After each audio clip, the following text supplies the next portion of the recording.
Entretien de Monsieur Joël Calais le 4 novembre 2016 par Amélie Fabre.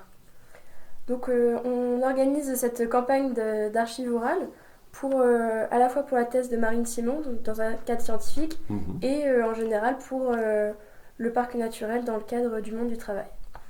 Donc j'ai commencé d'abord par vous poser des questions sur vos origines, donc géographiques et sociales. Donc est-ce que vous habitiez... Alors, j'habite à Duclair, je suis né à Duclair. D'accord, depuis toujours. Depuis toujours. Je suis né à Duclair, dans une rue qui s'appelle la rue des Fontaines. D'accord. Et mes parents étaient de conditions modestes. Ils faisaient quoi comme métier? Mon père n'avait pas de métier spécial, on appelle ça un manœuvre. Ok. Donc il allait un peu partout, mais il est resté plusieurs années à travailler chez Mustad. Ah oui. Hein? D'accord. Mais bon, ça je peux rien vous dire là-dessus sur cette époque-là, à part que j'avais mon père, j'avais son frère qui était là, un oncle aussi, qui s'appelait Gustave Calais. Et puis j'avais de nombreux cousins, Claude Gagnepin, Lucienne Gagnepin, c'est mes cousins, cousines. Qui étaient à et qui travaillaient à Mustad. D'accord. Donc je vais vous donner un numéro. J'ai demandé à Lucienne si elle voulait bien vous recevoir. Oui. Elle a travaillé des années chez Mustad, si ça vous intéresse. Bah oui, on verra ça après. Voilà. Ah, merci beaucoup. Voilà. Donc moi, de conditions modestes. Et puis, comment je suis arrivé à ça Vous avez déménagé On va d'abord juste... Non, enfin on a déménagé, mais d'une maison pour aller de l'autre côté de la rue à une toujours autre à maison. Duclair. Oui, je peux même vous faire voir, vite fait, parce que moi je fais des recherches sur le moulin à Clichy. Voilà. Donc et moi, j'ai habité dans la maison, là, toute petite maison, alors à 2 pièces, cuisine, chambre, où on était les parents et 4 gamins. Donc ça c'est durant votre enfance? Ou c'est votre mon enfance. maison? D'accord. Et 4 gamins. Et par la suite, on est venu habiter dans la maison qui a été aménagée par la suite, qui était un entrepôt du moulin. D'accord. Et j'avais une grand-mère qui habitait là, on a habité ici, entouré d'eau, quoi. La rivière passe de chaque côté. Et votre mère, qu'est-ce qu'elle faisait comme travail? Ma mère, elle a élevé ses enfants et puis elle a aidé aussi, elle a travaillé au moulin. D'accord. Elle faisait du rangement. Vous savez, à l'époque, c'était plus tout à fait... attendez que je me souvienne. Quand elle s'est bien travaillé, c'était plus tout à fait de la farine pour, comment dirais-je, la nourriture des gens. C'était plus des aliments, je pense qu'ils avaient changé à l'époque. C'était une boîte qui s'était installée, qui faisait des aliments pour bestiaux. Lactina Suisse, ça s'appelait, des aliments. D'accord. Donc c'était une entreprise qui s'était installée à l'intérieur du moulin. Ok. Voilà. Donc mon père a travaillé des années là. Il a travaillé également comme manœuvre. Il a travaillé aussi dans ce moulin-là. Et j'avais un oncle, lui, qui a travaillé comme meunier pendant au moins 15 ans. Donc votre vie, à un moment de votre vie, tout s'organisait autour du moulin. Voilà, le moulin, et puis quelques petits trucs environnants, mais on est né à Duclair, donc... Et est-ce que vous avez des frères et sœurs? Oui, je suis le dernier. D'accord, donc, d'une famille 3 fils et une fille. D'accord. Donc j'ai 65 ans, et les autres, il faut compter un an et demi à 2 ans de différence. Quel métier exerçait votre conjointe ou vos enfants? Moi, personnellement? Oui. Ma première épouse était au secrétariat, travaillait au secrétariat à la préfecture de Rouen. D'accord.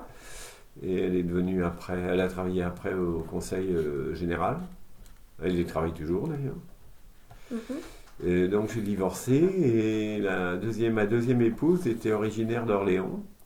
Et elle travaillait en milieu hospitalier, et elle était aide-soignante. Elle allait passer ses examens pour être infirmière, puis elle est décédée entre-temps d'un cancer. Voilà. D'accord. Donc moi, de mon premier mariage, j'ai une fille qui s'appelle Nathalie, qui est née en 78, donc 78, 20, 30, 37, 38, c'est ça? 38 ans? Et elle exerce quoi comme métier? Et elle est directrice. Alors, elle est directrice d'une garderie d'enfants. D'accord. Et elle avait passé tous ses examens pour être, comment on appelle ça, éducatrice spécialisée avec les enfants handicapés. D'accord. Et pendant votre enfance et dans votre vie, quelles étaient les valeurs les plus importantes pour vous et votre famille? Les valeurs les plus importantes, c'était déjà effectivement la famille, le respect de la famille, et puis D'accord. on était très liés, très liés. Et la valeur, on avait plein de valeurs, le respect bien sûr des autres, mais la nature, très proche de la nature. Mhm. Donc le respect des animaux, et puis très curieux concernant la nature. Donc, par contre, en parlant d'enfants, donc moi je me suis remarié, Ah oui, d'accord. et Vous avez... elle avait une fille, donc j'ai Ok. une fille d'adoption, qui s'appelle Mélanie, et qui a une Et, trentaine d'années. et qui fait quoi comme Et qui travail? est maintenant, elle est aide-soignante, Aussi, et d'accord. elle voudrait être infirmière. D'accord. Euh, quelle langue était le plus couramment parlée au sein de votre famille? Le français. Le français. Alors, en quelques mots hachés de patois, mais c'est surtout du français. On ne D'accord. parlait pas vraiment, nous, patois, mais il y a toujours eu des mots dans la langue. Oui, forcément. Et est-ce que vous aviez une religion particulière? Bon, on était tous catholiques, baptisés, Mhm. mais pour rien vous cacher, en grandissant, tout du moins jusqu'à la communion, ça a été. Oui, Puis après, bon, on pratiquait pas, quoi. Voilà. d'accord. Maintenant, on va se voir un peu votre apprentissage, enfin vos études et votre formation. Donc, est-ce que vous avez effectué l'apprentissage des Oui, oui, exact. C'est pardon, ça. C'est-à-dire, des bon, chantiers je navals. suis allé à l'école primaire, je suis allé jusqu'au certificat d'études que j'ai D'accord. eu, donc sans problème. Et puis, nous, à l'époque, il y avait déjà des gens qui allaient en sixième, mais il y en avait très peu. Oui, Dont nous, à l'époque, on a été orienté plus vers un travail manuel. oui. Alors, comment ça s'est fait en réalité, bon, j'étais un peu doué pour le dessin, mais ça a rien à voir. Mais quelque part, oui. Et mes parents ne savaient pas trop l'orientation. Et mon frère aîné, lui, était déjà passé par le centre d'apprentissage du trait pour être traceur, et il travaillait au chantier du trait. D'accord. Donc, il ramenait des plans de bateaux, tout un tas de trucs qui m'intéressaient beaucoup, beaucoup. Donc, je pense que c'est là que les parents ont dit, tiens, pourquoi pas l'orienter vers la même chose. Et Effectivement. son frère l'épaulera. Et voilà, donc ça s'est passé comme ça. Donc, je me suis retrouvé au centre d'apprentissage du trait, Hum. qui, je pense, faisait partie de Jacquard Barentin, non, c'est ça? Je ne sais pas. Le CET. Je sais plus comment il s'appelait, mais bon. Alors, j'avais commencé à écrire un truc, puis bon, Est-ce que... je vous le laisserai quand même, mais j'ai D'accord. mis des dates, Ok. hein, donc, parce que moi, 3 ans de formation de 65 à 68, À l'apprentissage? à l'apprentissage, Donc, 65. apprentissage, le CET du trait. Ok. Voilà, alors en tant que dessinateur traceur, D'accord. alors il faut que je vous explique quand même. Oui. Dessinateur, c'est dessin industriel, hein. Mhm. Mais ils ont fait une chose cette année-là, que j'ai trouvé super, qu'ils n'ont pas renouvelé. Ils ont dû faire ça peut-être 2 ans, mais Donc en ils nous 65? ont fait choisir 4 métiers. Le dessin, D'accord. chaudronnier, Oui. ajusteur, électricien. On a tâté les 4 et on a choisi notre métier après. J'ai Ah trouvé oui, ça d'accord. géant. Vous aviez eu le choix de... Bah oui, ça nous a fait voir ce que c'est déjà. Oui, c'est ça. Donc D'accord. voilà, donc je suis resté quand même dessinateur-traceur. Mhm. Donc il faut savoir que, alors à l'époque, donc je vous ai dit, hein, de 65 à 68, et il faut savoir que la partie traçage, Oui. c'était quelque chose de bien particulier, traceur de coque. Mhm. Donc on partait du centre d'apprentissage à pied et on allait faire notre formation à l'intérieur des chantiers du trait. Oui. Le D'accord. centre d'apprentissage traceur de coque était à l'intérieur des chantiers. Donc vous aviez directement l'expérience professionnelle. Bah oui, c'est-à-dire on C'était côtoyait les directement, voilà. ouvriers, etc. On côtoyait le monde du travail en usine, en chantier. Et comment vous étiez perçu face aux ouvriers?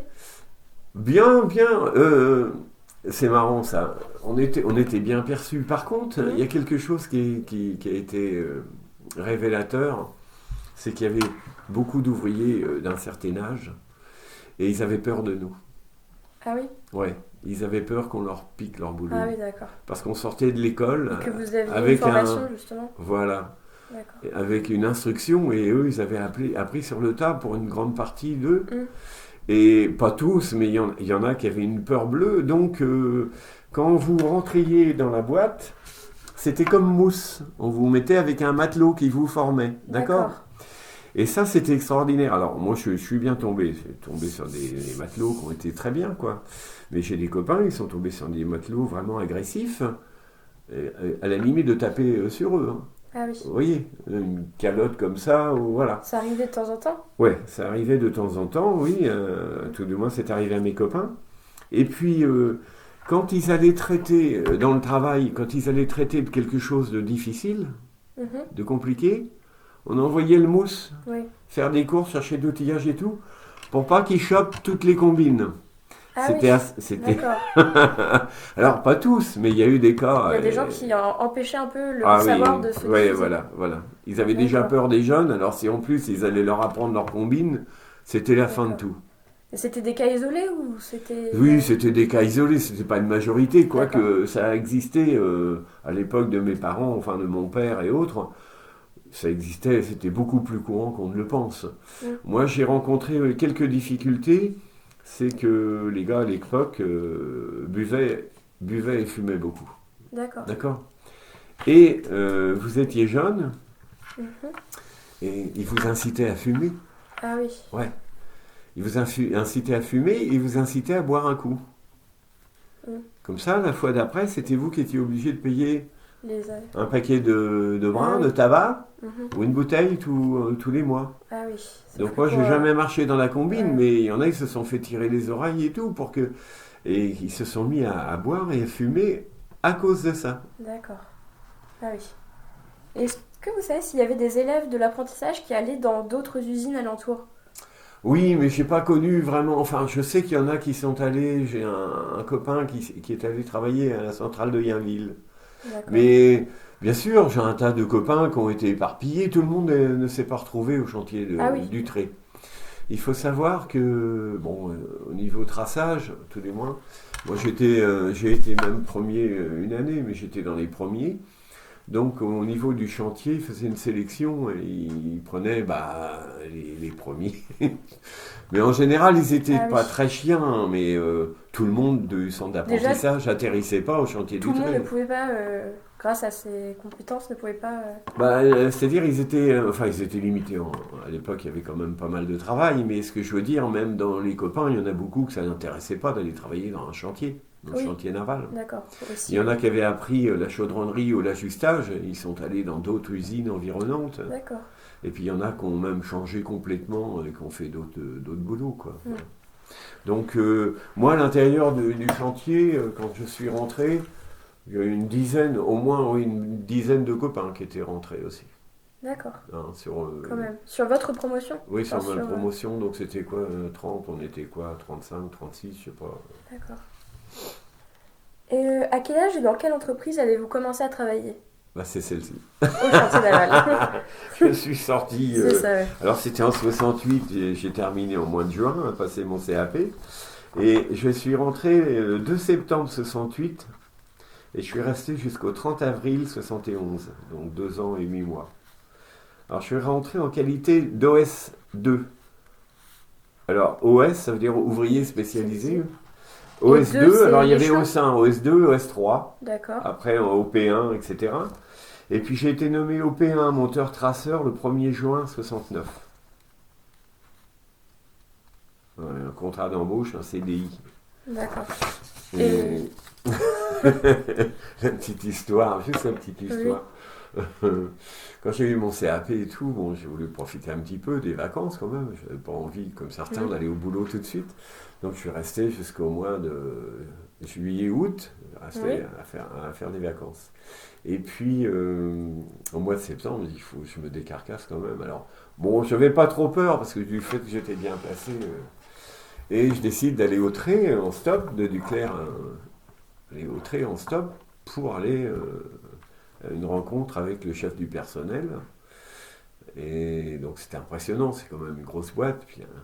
Et puis donc un gars me prend en stop, je me souviens encore, c'est une Renault 16. Et puis on discute comme ça.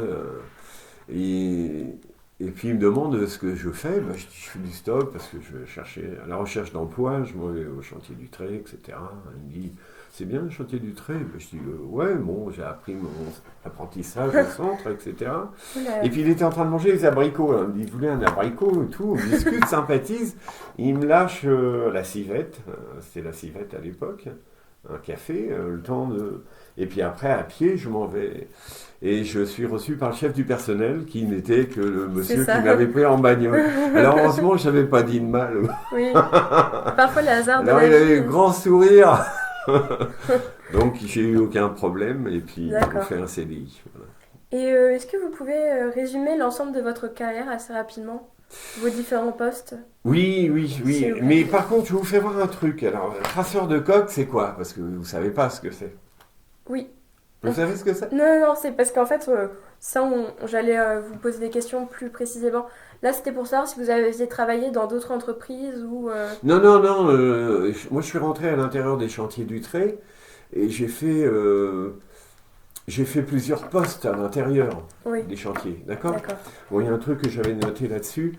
Euh, il y a une chose, quand vous sortiez de l'école, que vous arriviez au chantier, Hum, la plupart des gens, ils les envoyaient apprendre à souder. D'accord. C'était pratiquement systématique. C'était de la soudure à l'arc, mais il y en a d'autres qui ont appris un petit peu au chalumeau. Mais c'était surtout de la soudure à l'arc. Pourquoi? Parce que si vous étiez appelé dans un chantier naval à faire du montage, ce qu'on appelle du montage, Hum, c'est-à-dire tout un morceau des morceaux de bateau, des tôles, etc., à faire couper, assembler, Oui, eh bien vous étiez obligé de de savoir savoir souder souder. pour faire des points de soudure pour les faire tenir. D'accord. Parce que, bon, un montage, quelquefois, c'était un bloc de bateau c'est des centaines de kilos, voire des tonnes. D'accord, oui, D'accord? effectivement. Donc, on faisait des soudures de 5 centimètres toutes les 50 pour maintenir Hum, toute la masse. Et après, les soudeurs professionnels venaient pour souder l'ensemble. Oui, D'accord? Donc, en sortant de l'école, quand vous vous apprenez rentriez, ça. vous aviez au moins une semaine à la soudure, à l'école de soudure.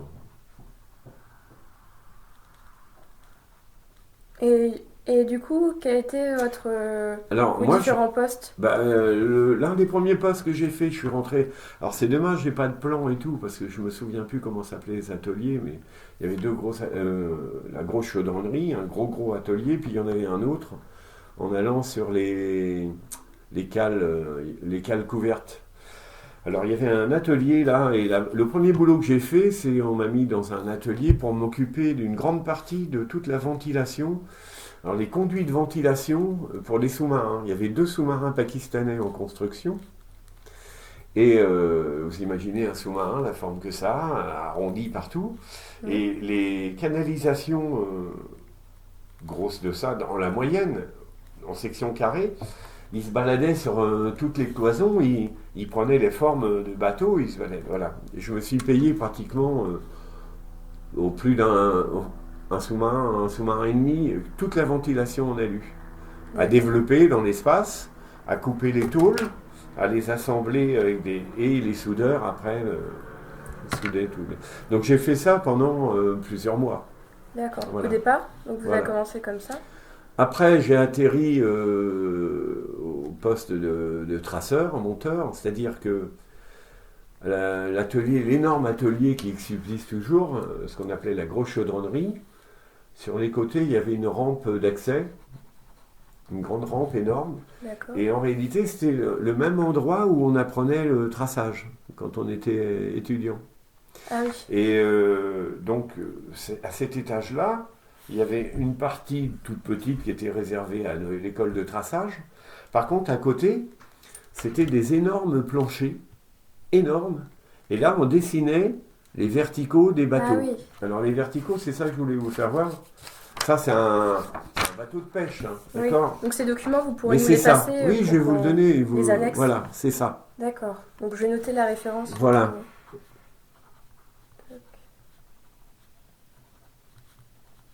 D'accord. Donc c'est quoi les verticaux? C'est tout un tas de lignes qui coupent le bateau dans tous les sens. Oui. Et quand vous faites par exemple une ligne, même dans ce sens-là, hein, Ouais, en diagonale. elle doit passer par tous les points et elle doit faire une forme parfaite. D'accord. Donc un vertical, il est réglé après par le traceur de coque, on lui donne les dimensions. Le mètre beau, c'est le couple principal, la largeur la plus importante. Il y a la longueur, il y a plusieurs points de référence au niveau de la forme de la coque. Et après, c'est à vous de faire ça, les coupes, et d'arriver à aligner ces formes-là. Et elles sont pas venues toutes seules. Non. Ces formes-là, elles sont venues parce qu'on les a réglées. On a passé un temps avec des lattes Oui. et des grands clous. Alors c'est un plancher en bois, d'accord? Oui. Donc on mettait tout un quadrillage dessus. Là, vous voyez, vous avez un axe, plus toutes les lignes horizontales et les lignes verticales. Oui. Et là, vous mettiez par exemple un point de là à là, on vous donnait des dimensions, et il y en avait 2, 3 qui étaient aléatoires, mais c'était des points intermédiaires. Et vous faisiez ces formes-là, avec donc des petites lattes en piche-pain et des clous. Et vous mettiez des clous et vous mettiez la latte en forme et vous la reteniez avec D'accord. et vous faisiez des formes et vous traciez les verticaux, les lignes. Il fallait qu'elles soient parfaites.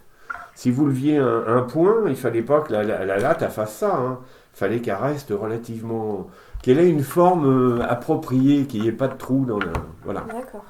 Une fois que les verticaux étaient dessinés sur cet énorme plancher. Les verticaux, ils nous servent après.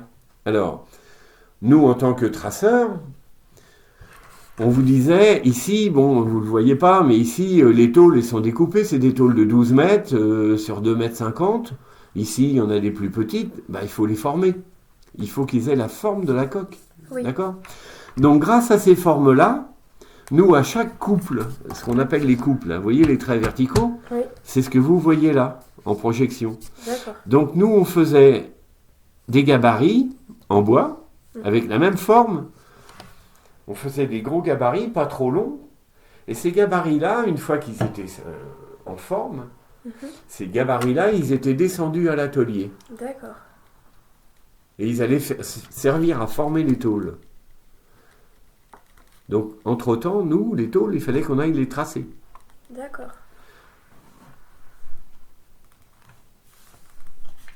Alors, je vous explique. Donc, au pied de l'atelier de grosse chaudronnerie, il y avait un parc, ce qu'on appelle un parc à tôles. Donc, il y avait beaucoup de tôles qui faisaient 12 mètres sur 2 mètres 50, en 10 d'épaisseur, mais vous aviez tout. Hein. Pour les sous-marins, il y avait des tôles de 17 cm d'épaisseur. Vous imaginez? Un truc monstrueux. Alors, nous, on allait sur le parc à tôles. Alors, on allait ici d'abord. On allait relever toutes les cotes qui allaient nous servir à former, à tracer les tôles. D'accord. Donc il y a un développement spécial parce que les formes là, c'est pas évident. Oui, c'est Les développer, ça leur donne une forme, vous voyez, c'est assez particulier. Donc nous, on relevait tous ces points-là, on descendait sur le parc à tôles, il y avait ces grandes tôles. Alors, quand le temps était favorable, ça allait, mais il y a des moments où il pleuvait, ou alors en hiver, je ne vous dis pas, il y avait la neige et tout. J'avais commencé à raconter ça, mais je vous laisserai le papier, vous en ferez ce que vous voudrez.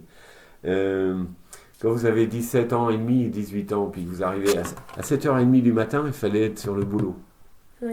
C'est l'hiver. La tôle, elle est remplie de neige. D'accord? Oui. Donc, je vous dis pas comment vous caillez. Ah, et vous prenez un boyau d'air, parce qu'on travaillait tout avec les outils, ils étaient sur boyau avec de l'air. Hein, il y avait 4 à 5, voire 7 kilos de pression. D'accord. Donc, avec le tuyau d'air, vous chassiez une partie de la neige. Avec un balai, vous nettoyez la tôle. Oui. Donc ça, c'est quand il y avait de la neige. Et quand il y avait de la neige ou qu'il pleuvait, ils nous mettaient des espèces de hangars sur les tôles. Alors c'est des trucs en petite armature, mais qui avaient des tôles en PVC, ou enfin des tôles transparentes. Mais à chaque bout, c'était ouvert. Et c'était des toiles qui pendaient pour éviter les courants d'air. Mais les courants d'air, c'était affolant. Ah bah. Alors ils nous mettaient ça sur les tôles pour qu'on puisse les travailler à sec. D'accord, oui, pour pas être... Donc en hiver, ce que je marquais, en hiver, on prenait un bidon de 200 litres, on découpait le dessus, on faisait des trous sur les côtés et on en faisait ce qu'on appelle un cagnard. Je ne sais pas, vous avez peut-être déjà entendu parler de ça. Un Ça me dit cagnard, rien. c'est un espèce de brûlot. C'est-à-dire que le bidon, on le mettait sur 2 parpaings. Dedans, on le remplissait de bois et de Oui. charbon. Et avec le chalumeau, on l'allumait vite fait. Et puis, vous traciez vos tôles, puis tous les 20 minutes, vous alliez vous chauffer tellement. Ah oui, parce d'accord, que vous c'est vraiment aviez très, très froid. l'onglet. Ah ouais, c'est. Est-ce que vous aviez des équipements spéciaux, une protection? Non, du Non. tout. Vous aviez une cote, les bleus de travail, les bleus. D'accord. Alors, vous aviez des gants en cuir, mais pas fins du tout, quoi. Donc, les coutures étaient intérieures, ça vous faisait un mal fou sur les. Ah oui, Voilà. d'accord. Et puis, la petite anecdote, donc, quand les tôles ils étaient gelées comme ça, Mhm. vos godasses, elles collaient Sur le sol? sur la tôle, Ah oui, la ferraille. La ferraille gelée, il n'y a rien de pire. Vous mettez votre langue, elle reste collée. Oui, vous savez. oui. Bon. Les godasses, elles collaient. Puis en plus, dans les godasses, vous aviez des coquilles ah, en qui ferraille. donc Je ne dis était- pas, vous aviez l'onglet à chaque fois, vous aviez mal aux pieds. Et alors, le traçage, donc on est là pour la partie traçage. Donc vous aviez tous vos points, donc les tôles, ils sont à plat. Vous dessiniez toutes les lignes qui étaient en courbe, c'est-à-dire avant d'être formées, après elles vont redevenir droites, mais elles étaient courbes parce que la tôle, il fallait qu'elle soit emboutie. Donc on traçait Mhm. avec des cordeaux, vous savez, avec des cordeaux, puis la poudre blanche, je ne sais plus comment ça s'appelle, mais bon, comme de la craie. Mais ça s'efface. Ah oui, Donc c'est- les traits pour les marquer, vous aviez un burin, et vous donniez l'angle du burin sur le trait un coup. Et ça, vous le faisiez tous les Ah 2-3 cm. d'accord. Les tôles, elles faisaient 12 mètres. Il fallait que vous traciez, et puis, alors quelquefois, on se mettait à 2, et à cette vitesse-là, hein, tac, tac, tac, tac, tac, tac, tac, tac. Et il y a Ah, des putain. moments, vous tapiez là-dessus, j'explique en gros, et souvent les traceurs, ils avaient une boule, là. La chair D'accord, dure, sur, à sur force le de doigt. se taper. Ouais, c'est logique. Hein. Enfin voilà, ça c'est la petite anecdote. Alors, donc une fois avoir tracé la tôle était emmenée par des grues, elle était emmenée à l'intérieur D'accord. et on les mettait sur les bancs d'oxycoupage. D'accord. D'accord? C'est des bancs avec les chalumeaux. Donc les grandes tôles de 12 mètres, elles avaient une forme. Donc on coupait, si vous voulez, quelquefois la tôle, elle faisait ça, vous voyez? Ouais, très Donc on arrondi. coupait un peu tout en laissant une marge. D'accord? Après, elle allait aux presses, les grosses presses énormes. Et là, le formeur, alors j'ai vu des mecs. Vous avez déjà vu le film Charlie Chaplin, Charlie Chaplin, les temps modernes? Oui. Voilà. Les grosses machines avec des Mhm. engrenages et tout. J'ai vu des presses énormes. Ah oui. Et les gars en tricot de corps, les gars qui buvaient. J'en ai connu un, il buvait 6 à 7 litres de vin par jour. Ah oui, d'accord. Mais il était à la presse dans des conditions dingues. Et à côté, il y avait le four. Parce qu'il faut savoir qu'il y a certaines tôles qui étaient épaisses, on était obligé de les chauffer à rouge pour pouvoir les former. Oui, Parce que logique. voilà. Donc je vous dis pas quand la tôle elle sortait, la chaleur. Et les gars, et moi j'ai vu des gars Et il se faisait... grève, Ouais. parce que faut savoir que il y avait des gars dans le chantier qui avaient les corvées pour aller chercher les bouteilles à la COP. Je vous mens pas, et ça D'accord. c'était de notoriété et tout. Donc il y avait la COP, où il y avait le vin à la tireuse. Et il y a des gars, ils étaient 4-5 tous les jours, 2 sacs, un sac à dos et des bouteilles de pif pour alimenter les gars. Alors, logiquement, je dis bien logiquement, c'était interdit. D'accord, oui. Mais Mais- est-ce que le directeur... Mais il y a des gardiens qui buvaient autant que les gars. Alors, D'accord. il suffisait de passer par une certaine porte, et le gardien vous laissait passer, vous laissiez un litre de pinard. D'accord. La petite anecdote. Mais j'ai vu donc des gars travailler dans des conditions dingues, et si le gars il n'avait pas son pinard et tout, il était incapable de travailler. D'accord, oui. Alors, donc il formait les tôles, Oui, et il se servait des gabarits en bois qu'on avait fait. d'accord. Des grosses pièces de bois avec toutes les formes, vous voyez? C'est ça le traçage. Voilà, et ils emboutissaient la tôle, et à fur et à mesure, hop, ils remettaient le gabarit, ils essayaient, jusqu'à temps que la tôle elle colle parfaitement à la forme du gabarit en bois. Mhm. Vous voyez, vous me suivez dans, Ouais, je vois. voilà. Et après, une fois que c'était terminé, ça nous revenait, nous on vérifiait le tracé, voir si ça n'avait pas été effacé, D'accord. et là on commençait à trusquiner, à découper vraiment la forme définitive de la tôle, tout en lui laissant en extrémité une marge de 10 cm et ici une marge de 10. Parce que quand on les assemblait, s'il y avait une petite, hop, les gars ils recoupaient au chalumeau pour que ça soit juste pif. D'accord, c'était très précis. Donc voilà comment ça c'était le travail du traceur. Alors après, bah, effectivement, quelquefois, vous étiez appelé à... Bon, il y avait les tôles en forme, puis à l'intérieur, il fallait mettre tous les renforts, les caissons, les varangues. C'est des cloisons qui, elles, étaient coupées comme là. D'accord. Vous voyez la forme? Oui. Elle était coupée, vous la mettiez dans la tôle, puis il fallait la maintenir, donc vous aviez les points de soudure. D'accord. Et après, vous montiez voilà, des blocs entiers que vous assembliez après sur la cale, puis ça faisait un bateau. On va se concentrer sur vos années au chantier. Et déjà, pourquoi êtes-vous allé travailler dans cette entreprise? Bah, c'est un peu le but, c'est surtout ma formation. Oui. Traceur de coque, en réalité, mon frère, lui, il a pu aller, parce qu'il y a eu, quand ça a fermé, les établissements, la Ciotat ont fermé les années... Moi, je suis parti, ça doit être en 72. Ouais, 72, et je suis allé travailler dans les chantiers navals, le chantier de Normandie à Quevilly. Ah d'accord. Mais mon frère, entre-temps, il est venu aussi au chantier de Normandie, chantier naval, parce qu'on avait vraiment une spécialité navale avant tout. Et lui, par la suite, il était allé travailler chez Dassault. Parce que la forme des avions, c'est le même principe. Ouais. Donc il a travaillé pour Dassault. Alors il est allé chez Dassault à Paris, mais il a travaillé aussi au chantier de la Manche. Et puis il y a un chantier sur le Havre et Saint-Nazaire. D'accord. Voilà. Mais c'était vraiment particulier à la navale, quoi. Oui. Bon, c'est vrai que dessinateur industriel, on pouvait l'utiliser aussi dans d'autres choses, mais le traceur par lui-même de coque, c'était vraiment le chantier naval, quoi. Et vous habitiez à proximité de votre lieu de travail? Non, j'habitais à Duclerc, d'ailleurs je suis resté à Duclerc, là où je vous ai dit. Oui. Et par la suite, on a déménagé, on est arrivé dans les immeubles. D'accord. Et pour y aller, voilà, toujours à Duclerc, et pour y aller, il y avait des cars d'ouvriers, c'était l'entreprise Baudelin. D'accord. Qui était payée par les chantiers du trait pour faire le ramassage de tous les ouvriers.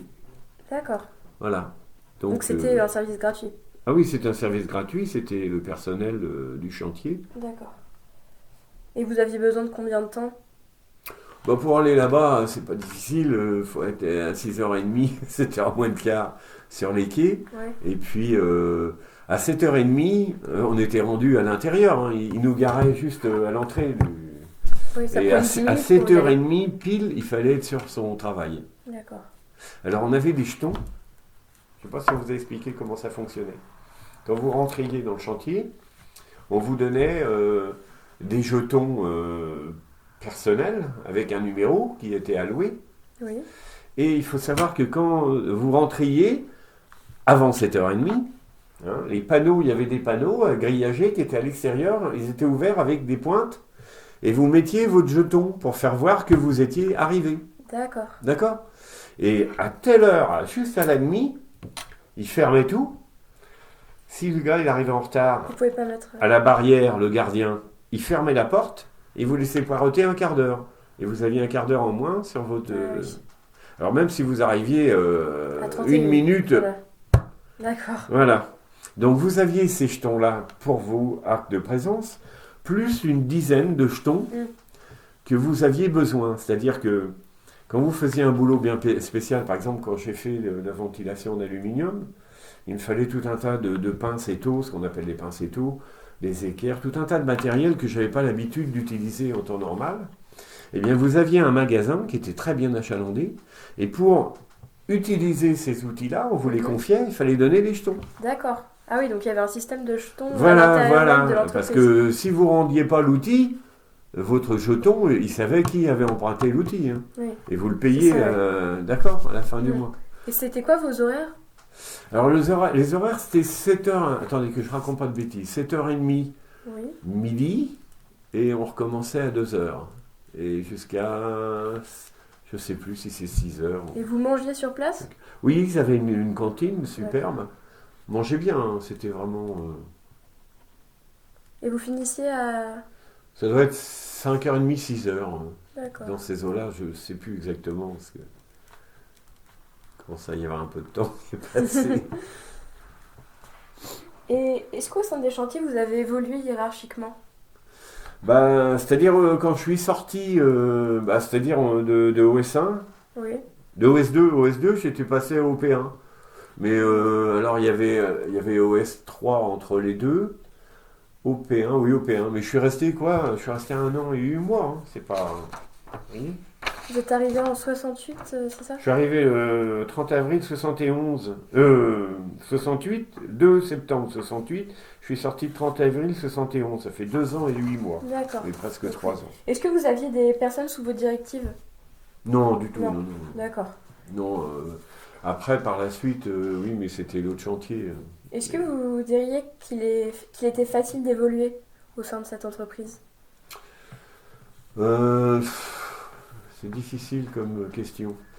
Il suffisait pas de bien travailler. D'accord. Il fallait aussi être pistonné, quoi. Ah, il fallait avoir des relations. Bah oui, si vous connaissiez. En réalité, les traceurs, par contre, étaient très bien vus au chantier. D'accord. Il faut vous dire que même au niveau politique, les traceurs ont quelquefois été déclencheurs d'une grève, d'une petite grève, tout ça, parce qu'il y a quelque chose qui n'avait pas plu. Et puis, D'accord. ils avaient un rôle assez important, les traceurs et dessinateurs du trait. Et il y avait justement un peu des rivalités hiérarchiques entre les traceurs, les différents pôles? Bah, oui, parce qu'une partie du personnel était formée sur le tas et avait un peu peur de nous, Ouais. les jeunes. C'est surtout ça. D'accord. Et c'est vrai qu'il y avait des différences entre, vous savez, ceux qui travaillaient comme dessinateurs au bureau, ils étaient considérés comme du personnel, vous savez, hiérarchique un peu plus élevé, un peu plus... Mhm. Ils habitaient dans les bureaux. Déjà, c'était tout. D'accord. Vous, c'était à Oui. l'atelier, c'est ça? Voilà, à l'atelier. D'accord. Moi, j'ai Donc, travaillé c'était dans les différent. bureaux en tant que dessinateur, mais en arrivant au chantier Normandie. D'accord. Donc, à votre Voilà. travail d'après. Mais là-bas, au trait, c'était beaucoup plus marqué qu'au chantier de Normandie. Ouais, vous faisiez partie des bureaux. Donc ça voulait tout dire. Hein. C'est comme si vous disiez, font partie des bourgeois. D'accord, ah oui. Enfin, c'est pas ça, mais c'est une image. Mais ouais, ils étaient très Et vous, vos rapports avec vos responsables, comment bien. ça se passait? Bien, j'ai eu une fois, entre guillemets, un matelot qui avait tendance à se reposer un peu sur mes épaules. C'est-à-dire, il me faisait faire le boulot et puis il allait souvent boire une bière. Ah oui, d'accord. Alors un jour, j'en ai eu marre et je suis allé voir comment dirais-je, le chef du bureau, enfin, le chef d'atelier où j'étais, qui était ingénieur, et puis j'étais me plaindre un peu, quoi, en disant, oui, j'en ai marre. Ça se passe comme ceci, comme cela. Alors, il avait rien dit, et puis il avait surveillé un peu après. Puis effectivement, il avait remonté un peu les bretelles, parce que Ouais. ils avaient tendance à vouloir utiliser un peu les jeunes. Puis nous, on disait rien, parce que on avait un peu trop peur, on n'avait pas... on était des gamins. D'accord. Donc en fait, votre responsable hiérarchique juste au-dessus de vous, c'était l'ingénieur. Ben, c'est-à-dire, il y avait l'ingénieur, mais on faisait, comment dirais-je, on faisait comment on dit abstraction, voilà, de lui. On avait un chef d'équipe, c'est-à-dire il y avait des groupes, chef d'équipe, etc. Et puis chef d'atelier et directeur D'accord. d'atelier. Et nous, c'était surtout le chef d'équipe. Hein, le chef d'équipe. Alors nous, notre matelot d'abord, et puis le chef d'équipe. D'accord. Et quand il y avait un problème, ça allait Voilà, au chef d'atelier, ça allait un petit peu plus haut, mais bon. Et vous pouviez discuter Oui, facilement. assez à l'aise. Et il y en a un qui était super. Moi, je suis bien tombé quand j'ai fait les trucs pour le Pakistan. Bon, ils étaient contents de mon boulot aussi, mais je suis bien tombé, puis c'était quelqu'un de super gentil. Par contre, je suis incapable de dire son nom. J'ai la mémoire des noms. C'est pas grave. On le surnommait le bibé parce que quand il venait vous parler, il était... Comme les gamins, on est tous pareils. Est-ce qu'il y avait beaucoup de femmes dans l'usine? Non. À la direction. À la direction? Ouais. Mais pas... Vous savez, avec les, comment dirais-je, les gens qui étaient en déplacement. Mhm. Il y a eu jusqu'à 1300 personnes quand même, hein, les chantiers. Peut-être même plus, enfin vous devez le savoir d'ailleurs avec vos... Oui, il y a eu jusqu'à 2500 personnes. Ouais, ouais. Mais il y a des gens qui sont restés en déplacement pendant 15 ans. Et ils louaient une maison à l'entrée des chantiers. Et pendant 15 ans, ils travaillaient au chantier tout en touchant un déplacement. Et à l'époque, un déplacement, je peux vous dire que ça cotait. Alors il y a un tas de gens dans les chantiers, des vieux surtout, qui étaient jaloux comme tout. D'accord. Et il y avait, entre les gars en déplacement et les mecs du chantier, il y avait souvent de jalousie. Et les femmes, justement... Les femmes, elles, ils travaillaient les bureaux, les grands bureaux. D'accord. Ils travaillaient Elles là. avaient des tâches spécifiques, donc. De secrétariat surtout. D'accord, Enfin, secrétariat. c'est surtout dans ce domaine-là, Quelles comptabilité, étaient, etc. Mais c'était oui. dans les bureaux. Et il y avait d'autres bureaux de dessin à l'intérieur des chantiers. Il y avait très peu de femmes. Il y avait quand même dans des bureaux des... Oui, Il devait y avoir deux, trois femmes, c'est tout. C'est d'accord. tout. Et elles étaient considérées différemment que les travailleurs hommes? Oh, différemment, oui, bien sûr. D'un sens comme de l'autre, ça a toujours été. Plus ou moins, c'était plus ou moins prononcé à l'époque parce que les gens étaient très misogynes aussi. Enfin, bon, Oui. les femmes, c'était les femmes. Ouais. Et ça, effectivement. Et ça se ressentait dans mais l'ambiance générale? dans l'ensemble, je me souviens pas qu'il y ait eu des problèmes, vraiment des problèmes. Oui, D'accord? C'était juste ressenti comme ça, mais c'était partout. Partout où vous alliez, les femmes dans les usines ou autres, elles étaient considérées plus basses que l'homme. D'ailleurs, même au niveau des salaires, et c'est là que je dis que ça n'a pas tellement évolué non plus. oui. Et c'était la même chose. Pour le même boulot, elles avaient un salaire un tiers, 2 fois moins, quoi. Ah oui, à ce point-là. Ouais, je dirais presque à ce point-là, oui. Et vous avez donc travaillé avec des femmes ou pas du tout? Non, du tout. Non. D'accord. Non, c'était vraiment un monde d'hommes. Oui. C'était la grosse Et vous aviez... industrie. Hein. Oui, c'est ça. Vous aviez de bons rapports avec vos collègues? Super, oui, bien. Avec les gens de votre atelier? Ouais, bah oui, mais bon, j'ai toujours été ouvert, moi. Alors, puis j'ai toujours été curieux de l'histoire des villages où on habitait, etc. Donc, j'amenais un peu les gens à discuter un peu de leurs trucs, donc j'ai appris un tas de choses. Oui. Mais bon, oui, non, moi ça se passait bien, mais bon, j'avais des copains qui étaient plus timides, Ouais, plus réservé. plus réservés, donc effectivement, on avait C'est tendance différent. à les laisser un peu dans leur coin. Mais est-ce que vous aviez le sentiment d'appartenir à un groupe lorsque vous travailliez dans l'entreprise? Oui, les traceurs, Les oui. traceurs, c'était Ah un ouais. groupe Ah uni? oui, ça faisait un groupe. Ouais. Plutôt traceurs juste ou plutôt ouvriers en général? Non, Justement. au sein des ouvriers, les traceurs avaient statut. un rôle un peu différent. Ils étaient perçus différemment. Et c'était grâce à des valeurs communes ou c'était par leur poste? Bah, je pense que c'était de par leur poste, l'importance qu'ils avaient. Vous savez, on considérait les traceurs quand on voyait faire ça et tout, concernant un tas d'ouvriers qui étaient là pour faire du montage, la soudure, des Ouais, donc trucs, sur le document. des documents, enfin des travaux Oui. vraiment un peu grossiers où ça n'avait rien à voir avec. Et quand ils voyaient le boulot et puis ce que ça demandait comme étude pour développer une coque de bateau et autres, je pense que ça vient de là, le Et- fait que les traceurs avaient Ils un étaient cycle. respectés. Voilà, ainsi que les dessinateurs qui faisaient des études concernant les moteurs, concernant un tas de trucs. Voilà, le métier était respecté de par notre fonction. D'accord. Alors, les traceurs étaient plus en contact avec les ouvriers des ateliers, que les dessinateurs étaient une corporation qui, de temps en temps, venait faire quelques relevés sur le terrain, mais c'est tout. Ils travaillaient surtout en bureau. D'accord. Tandis que nous, on était salle de traçage, mais on était dans les ateliers, on était aussi parmi les... Oui, c'est ça. Quand ils avaient besoin en montage, et tiens, il y a un traceur, faut qu'il vienne, parce que là, on a un problème, il faut monter un tas de trucs, et il faut venir tracer. Avant que le monteur, il vienne, qu'il y ait des repères pour poser sa tôle, il faut la tracer. D'accord. Voilà. Donc, un tel, tu vas là. Vraiment, donc, on allait un peu partout en tant que traceur. D'accord. C'est ça qui fait qu'on était une corporation bien particulière. D'accord. Et que pensez-vous de l'expression classe ouvrière ? Vous en parlez beaucoup pour votre époque. Oui, à notre époque, oui, on parlait que de ça. Classe ouvrière, qu'est-ce que j'en dis, moi ? Enfin, j'ai jamais eu honte de ça, mais c'est vrai que c'est la classe ouvrière et que ça existe bien. C'était évident, tout du moins à l'époque, il y avait vraiment la grosse différence entre les intellectuels des bureaux, ce que je vous disais tout à l'heure, vous savez, bureau. Oui. Alors c'était des intellectuels du bureau. Et Oui. nous, la classe ouvrière, les gens de tout niveau qui sont là pour... Ah oui. pour Et faire ça avait un côté péjoratif, selon vous ? Mon prof, oui, je pense. Oui, parce que quand vous en parlez, Je pense, c'est pas peut-être accentué à un point, mais je pense, oui. Donc pense là. Oui, c'est pas une expression qui correspond vraiment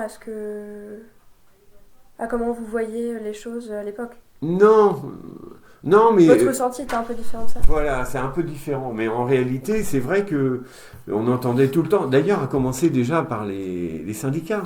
Oui.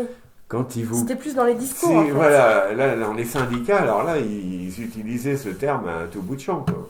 Oui. Mais là, dans un bon... Voilà, dans un ordre, c'est un but politique. C'est une question de faire la différence entre... Il y avait vraiment des utilisations différentes du même mot. Oui, moi je peux dire que je l'appréhendais un petit peu différemment qu'au niveau syndical quand ils en parlaient, quoi. Voilà. D'accord. Mais moi je ressentais quand même, ça me gênait pas outre mesure, mais je ressentais bien la différence qu'il y avait entre les gens qui travaillaient dans certains endroits, puis d'autres. On faisait vraiment partie de la... Ils nous faisaient sentir qu'on faisait partie. Voilà. D'accord. On faisait partie de la masse salariale. Même au sein de votre... Même au sein de la boîte, il y en a qui le faisaient sentir. Et qu'est-ce que vous pensez de l'expression patronat ? Patronat. Le patronat. En réalité, le patronat, ça a changé. Ça ne veut plus dire ce qu'elle voulait dire à l'époque. Le patronat, pour moi, c'était... Avant, c'était des entreprises familiales. Et les patrons étaient très paternalistes, entre guillemets. Les industries ont complètement changé. Maintenant, c'est dans la main d'un tas d'actionnaires, etc. Donc, ça n'a plus rien à voir. Mais j'ai connu des petites entreprises comme à Duclerc, la fameuse boulonnerie ou autre. C'était paternaliste, quoi. Et à votre époque, c'était paternaliste ou... Oui, même à mon époque, c'était encore paternaliste, mais ça devenait effectivement... Ça commençait à changer, parce qu'il y avait des gens qui commençaient à faire faillite, parce qu'ils étaient bouffés par d'autres sociétés, et puis les pays étrangers dans la navale, on n'a pas fait de cadeau, quoi. Le Japon, on a commencé par le Japon. Donc après, effectivement, ils sont allés chercher un peu d'argent où il y en avait, mais de l'argent... c'était des actionnaires, puis derrière... Donc on a un peu... moi, c'est moi qui vois ça comme ça, mais on a un peu complètement changé toute cette expression concernant les patrons et la manière de vivre dans une usine, la manière de voir les choses. Moi, ça a changé quand je suis allé au chantier de Normandie ou quand je suis encore allé après ailleurs. Ça n'avait plus rien à voir avec ce que j'ai connu, quoi. Vous avez fait quoi après les chantiers de Normandie ? Après les chantiers de Normandie, j'étais quand même 18 ans, les deux chantiers navals en tout, j'étais 18 ans. Et après, alors, soit que vous partiez avec un pécule, quoique la prime de licenciement, c'était le deuxième licenciement, donc elle avait maigri d'un tiers, à l'aise, voire de moitié presque, mais bon. Alors, soit que vous partiez avec votre argent, ou alors vous acceptiez de faire un stage de reconversion, etc. D'accord. Ça, c'était les chantiers Normandie. Oui.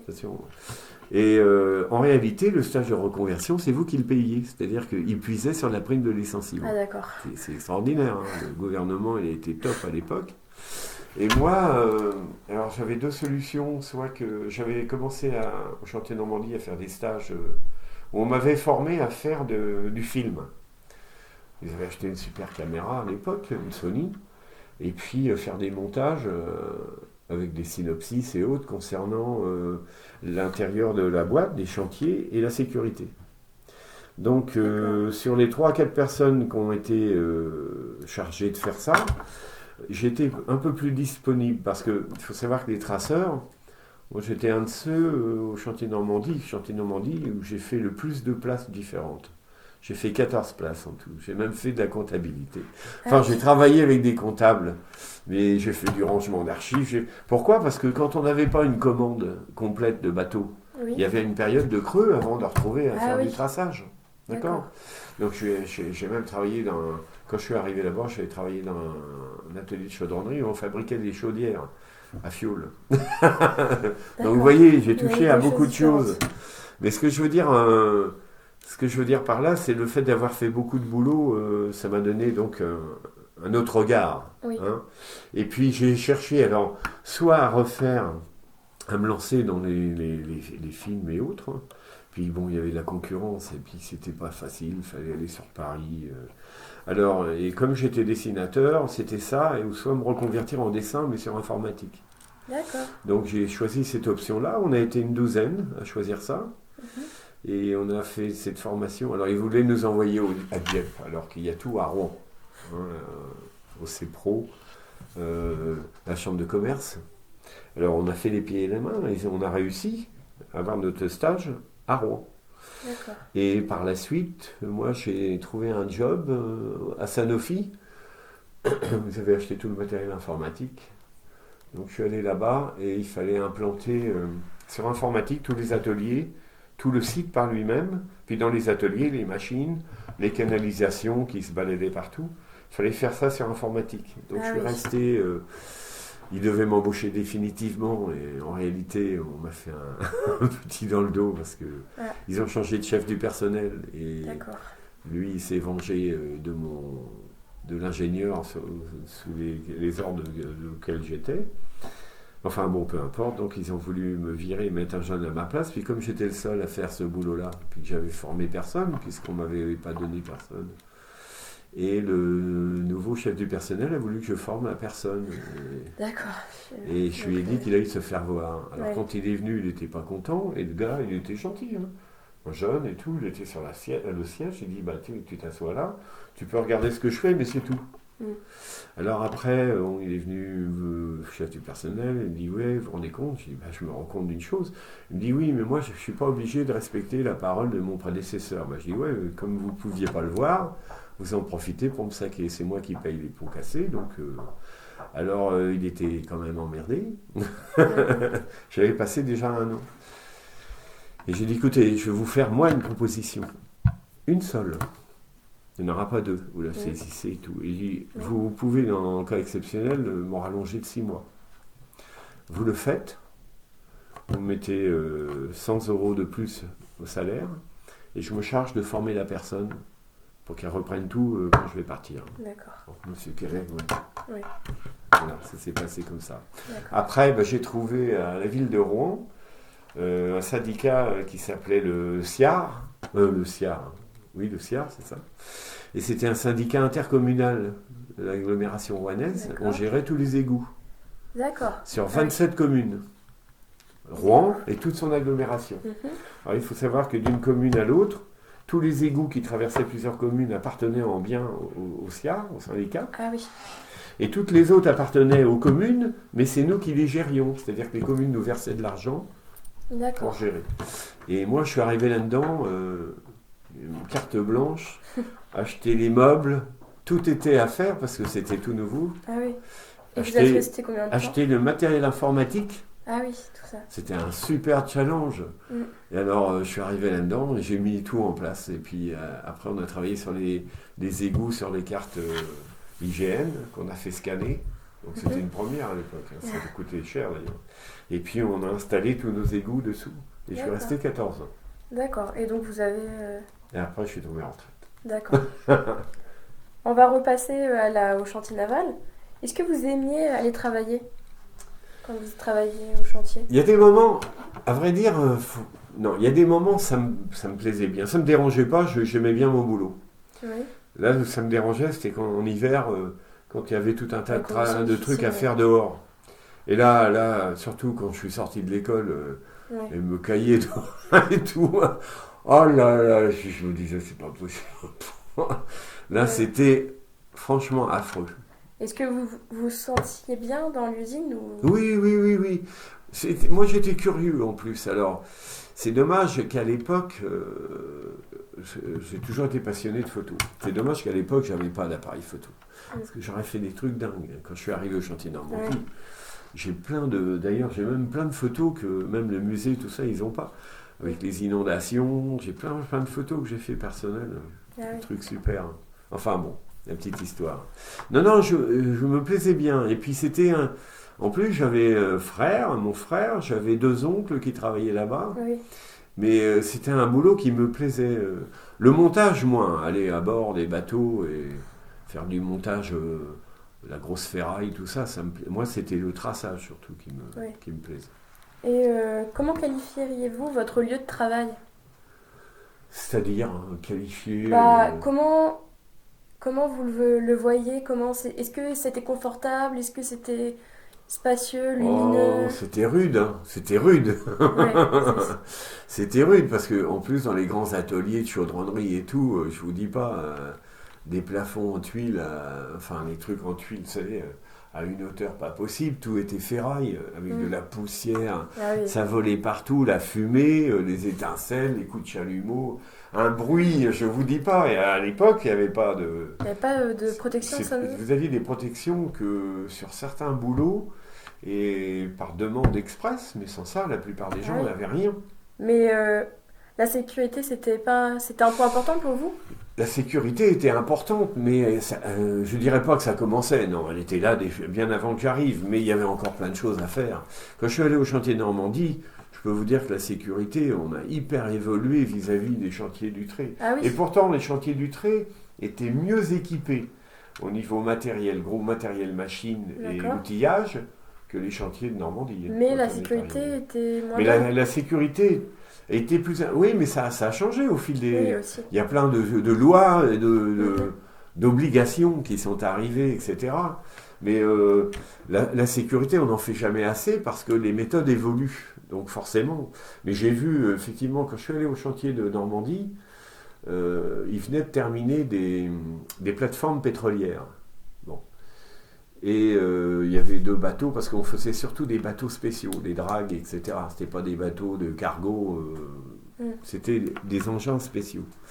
Mais là, vous auriez vu les conditions de la peinture, les mecs qui peignaient des peintures au plomb, extrêmement dangereuses.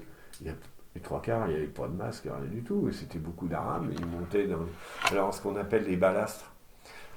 Si vous voulez, les marmites tripodes ou les bateaux, c'est pareil, le fond d'un bateau, toute cette partie au fond, il y a un plancher, tout ça c'est étanche, c'est des membrures et des varangues avec des trous qui passent partout, et ça c'est étanche, et quand la tôle elle se déchire quelque part, l'eau rentre là-dedans, mais elle ne va pas noyer le bateau. Ça fait un double... D'accord, une sécurité en fait. Voilà, une double coque, un double coffrage, d'accord. Mais là-dedans, quand ça a été soudé, etc., parce que les soudeurs, ils y vont. Il faut souder l'intérieur là-dedans. Que vous passez par des trous qui sont comme ça. Mais pas un. Vous avez 12 trous qui suivent les uns aux autres. Sur de la ferraille qui est épaisse de ça, qui est froide, qui est humide, etc. Donc on vous met des manches à air, des espèces de grosses manches et tout, avec un gros aspirateur qui fait un bruit pas possible, qui achète ça un peu au-dessus dans le hangar, mais le hangar s'en prenait plein la figure. Donc le gars, pour pas asphyxier par tous les gaz. Mais après, les peinturlures, les gars qui allaient peindre, c'était beaucoup de sociétés, c'était que des Arabes la plupart qui travaillaient là-dedans. Et eux, ils allaient à quatre pattes là-dedans pour aller peindre avec des peintures au plomb. Et souvent, au lieu du masque, ils avaient un chiffon. D'accord, Et moi, j'ai vu des gens remonter dans la civière. Hein. Ah oui, à ce point-là? Ah bah oui, il y en a qui tombaient. C'est fou. Donc il y avait encore, pour vous dire, au niveau de sécurité, il y avait encore des choses à faire. Et au chantier, c'était... Et au chantier de Normandie, moi quand je suis parti, tout ça, ça n'existait plus depuis quelques années quand même. Oui. Parce que on se souciait pas trop, c'était des corporations individuelles, des boîtes d'intérim, Ouais. de peintres qui arrivaient. Alors eux, à partir du moment que c'était des intérims, ça n'intéressait plus tout à fait l'organisme du chantier. C'était les D'accord. responsables de l'intérim, de la boîte d'intérim, qui étaient responsables de leur bonhomme et qui devaient Oui. faire attention. Oui. Bon, ça a changé, ça, heureusement. Oui. Donc la sécurité au chantier du trait, Elle existait, mais il y avait beaucoup de choses à faire. ouais. D'accord. Moi, je me souviens, enfin, j'étais pas présent ce jour-là, mais il y a eu des morts. Une fois, un mec au chantier du trait, hein, il était en train de souder dans un caisson, une boîte en fer, hein, avec des femmes et tout. Il soudait là-dedans au chalumeau. D'accord. Et quand il est revenu le matin, il n'a pas fait gaffe, mais en réalité, son chalumeau, il y avait un tuyau qui fuyait. Ah, Quand il est arrivé dans le caisson, en plus, il y avait une cigarette. oula. C'était rempli de gaz, bon, on l'a récupéré sur les murs. Ouais. Donc pour vous dire, au niveau sécurité, il y avait plein de choses encore à faire. Mm. Parce que c'était des bouteilles individuelles avec les tuyaux, donc les tuyaux, vous alliez les chercher au magasin. Tant que vous aviez besoin de souder et autres, vous les gardiez. Après, vous les rendiez, on vous leur donnait vos jetons. Mais si vous ne surveillez pas vos tuyaux, puis qu'un gars, sans vouloir, sans le faire exprès, son bout de tôle était tombé, Ouais, c'est ça. si vous ne surveillez pas votre matériel, ben, il peut vous arriver un accident. Donc, Ouais. il y en a eu des accidents. Pas des centaines, mais il y a eu Il y forcément. avait quand même pas mal d'accidents. Il y a quand même des choses qui auraient pu être évitées. Mais bon. Ah oui. Et le rythme de travail vous convenait? Ou- Bah, pour tout vous dire, ça convient jamais quand on est jeune. Les horaires. J'ai jamais été trop gêné, moi, pour me lever le matin. J'avais un frangin, c'était impossible, il fallait le foutre au bord du lit. Mais quand vous vous retrouvez en plein hiver dans le brouillard à 6h30 sur le bord de la Seine, vous attendiez le quart d'ouvrier. Quand vous montiez dans le car, vous montiez dans un nuage, parce qu'il fumait à fond dans le car. Ah oui, Donc il y avait 50 ouvriers. Sur les 50, il y en avait bien 45 qui fumaient. 40. d'accord. Vous étiez un des seuls à pas Donc fumer. vous étiez... alors, je peux vous dire même une anecdote là-dessus. C'était un Breton, il avait une cinquantaine d'années. J'ai manqué de me faire péter la gueule, c'est le cas de le dire. Hein. Ah oui, Ah oui, parce que je suis rentré. Donc c'était plein de brouillard, je rentre dans le car et tout. J'étais assis à côté d'elle. Et j'ai entrouvert la fenêtre. Ah. Et ça y a pas plus, ça faisait un peu d'air et tout. Je le vois encore avec sa gampette et tout. Et puis, ouais, ferme ça et tout. Je fermerai ça quand vous arrêterez de fumer. Mm. Moi, j'étais gamin, hein. J'avais 18 ans.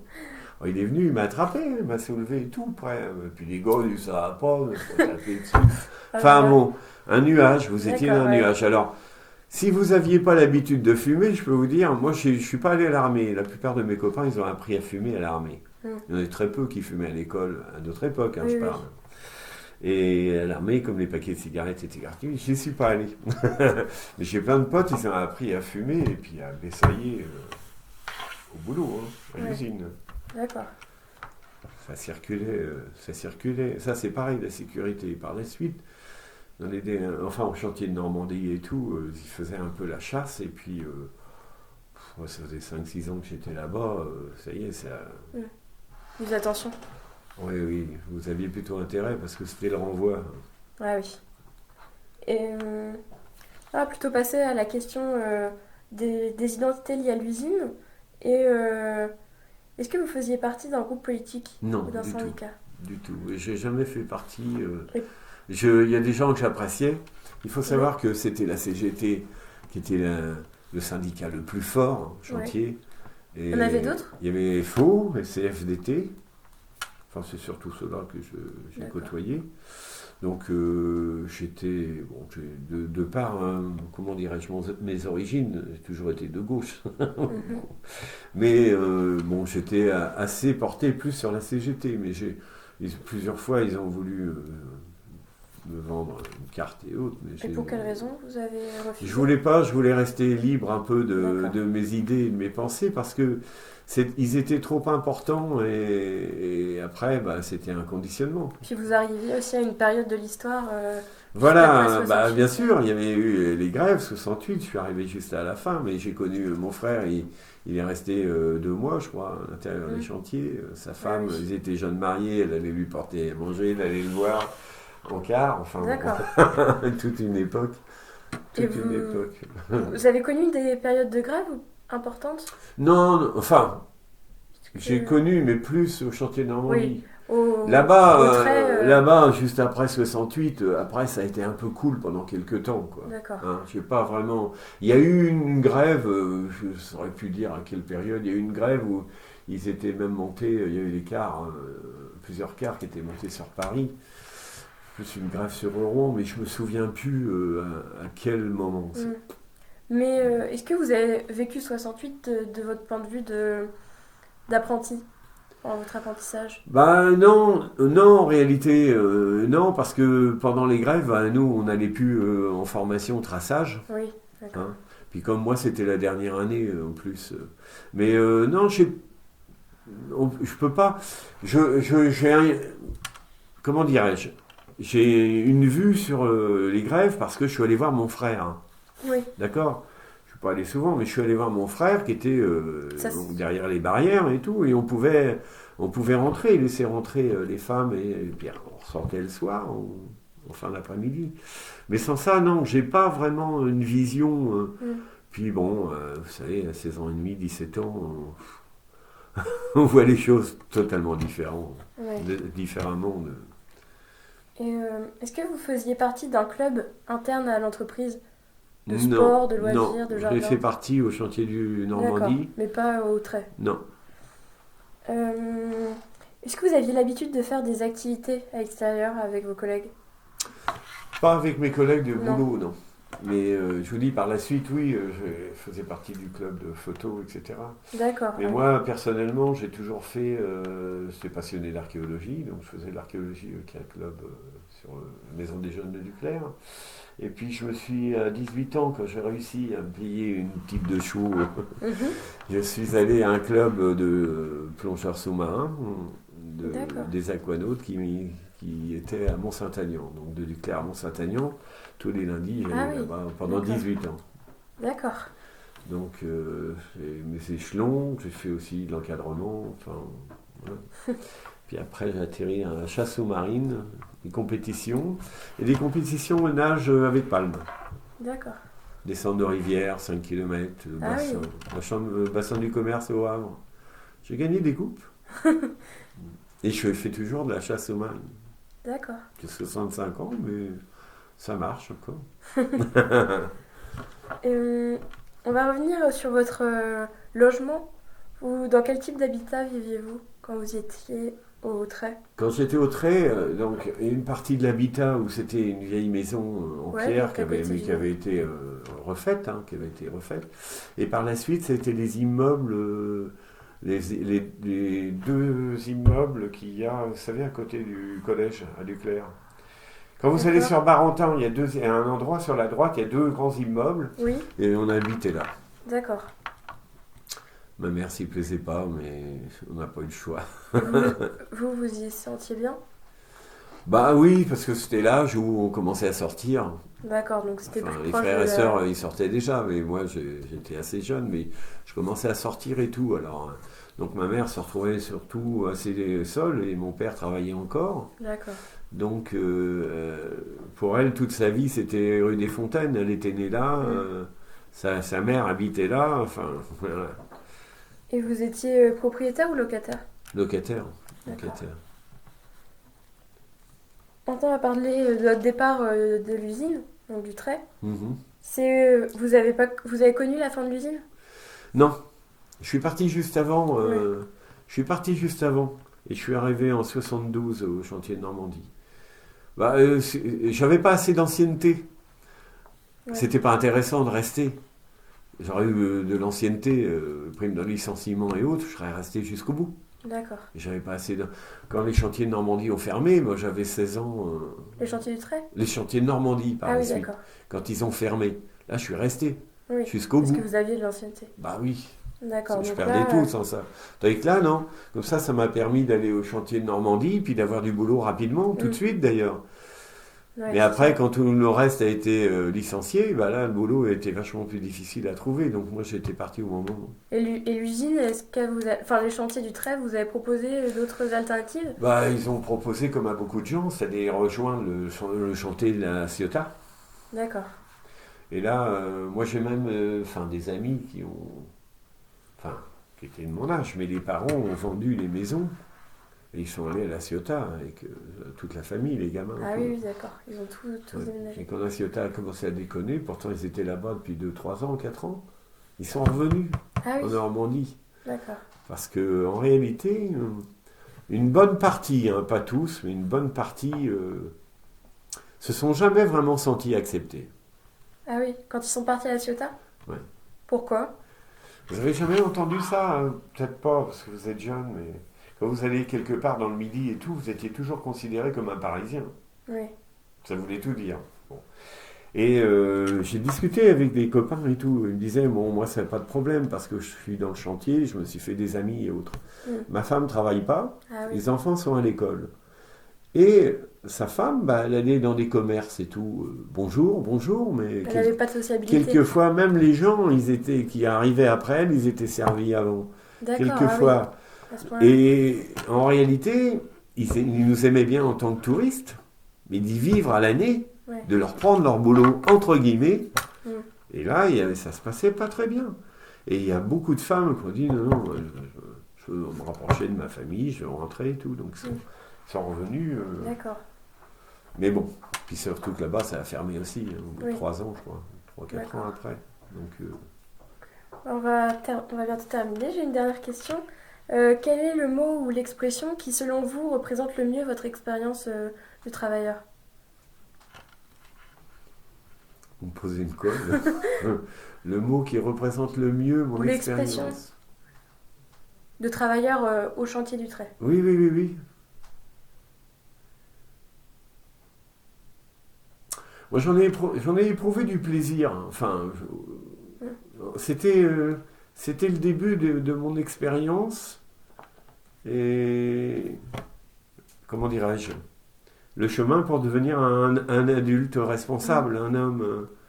Donc, moi, je le vis très bien. Enfin, j'en ai un bon souvenir. J'en ai un bon souvenir. Dire que c'était la. Mais j'en ai un bon souvenir. Et avec du recul, maintenant, je me rends compte que j'ai connu une époque qui ne reviendra jamais. Et qu'il y a une expérience qui est assez riche d'avoir connu ça. Parce que, encore les grosses industries, comme dans le temps, avec des énormes machines. La plupart des machines de chantier du trait, il faut savoir que les grosses machines, c'était tous des récupérations allemandes. D'accord. Comment on appelle ça? Pas des butins de guerre, c'est pas ça. Des restitutions. D'accord. Du fait qu'ils avaient perdu la guerre et tout. Et ils ont été obligés des dédommagements. Voilà, on va dire comme ça. Le vrai mot, c'est ça. Dédommagement. Donc plein de grosses machines, des presses énormes avec des vérins. Vous savez, je vous ai dit, Charlot, les temps modernes, eh bien, au chantier, j'ai toujours cette image-là, et d'ailleurs j'en parle avec mes enfants et mes petits-enfants. Charlot, les temps modernes, en tricot de corps, avec les gros engrenages et tout. Et quand vous sortez de l'école, que vous avez 17 ans et demi, que vous arrivez là-dedans, avec un bruit, les vapeurs, les odeurs, mais j'en ai pas un mauvais souvenir. Ouais. Mais j'ai toujours été curieux, donc je dirais pas que j'étais émerveillé, c'est pas ça. Non, non. Mais j'étais vraiment dans un monde, j'avais pas assez que mes yeux pour voir. Ouais. Alors j'ai vu des choses pas toujours très agréables, mais j'ai vu des trucs super. Et je me suis rendu compte que les hommes étaient capables d'un tas de choses, quoi. C'est dingue. Hein, avec la machine. C'est fou, j'ai vu des trucs, ouais. Et ça, c'est impressionnant. Et ça, j'en garde un bon souvenir. Alors, qu'est-ce que je pourrais dire comme mot? Je sais pas, en réalité. Là, c'est déjà très bien. Hein. Je suis pas obligé de dire un mot précis. Non, mais voilà, moi, oui, j'en garde. Je n'ai aucun regret. D'accord. J'ai aucun regret. Et ça m'a permis de connaître quelque chose d'important qui m'a formé, je crois. Voilà. Ouais, merci beaucoup. Je vais arrêter le... Je vous ai donné... oui, vous avez le papier.